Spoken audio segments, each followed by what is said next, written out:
Mega compound hero Allu Aravind చిన్న కుమారుడు అల్లు శిరీష్ త్వరలోనే ఓ ఇంటివాడు కాబోతున్నాడు. ఇటీవల నైనికాతో ఆయన నిశ్చితార్థం ఘనంగా జరిగింది. అయితే తమ ప్రేమ కథ ఎలా మొదలైందో, కాబోయే భార్య తొలిసారి ఎక్కడ పరిచయం అయిందో శిరీష్ స్వయంగా సోషల్ మీడియా వేదికగా పంచుకున్నారు. వరుణ్ తేజ్, లావణ్య త్రిపాఠి దంపతుల వివాహ వార్షికోత్సవ శుభాకాంక్షలు చెబుతూ శిరీష్ తన ప్రేమ ప్రయాణాన్ని గుర్తు చేసుకున్నారు. గత ఏడాది అక్టోబర్లో వరుణ్ లావణ్యాల పెళ్లి సమయంలో నటుడు నితిన్, ఆయన భార్య శాలిని ఓ పార్టీ ఇచ్చారు.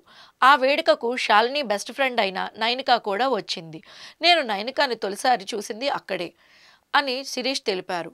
ఆ పార్టీలోనే మొదలైన తమ పరిచయం ప్రేమగా మారిందని, ఇప్పుడు నిశ్చితార్థం వరకు వచ్చిందని ఆయన వివరించారు.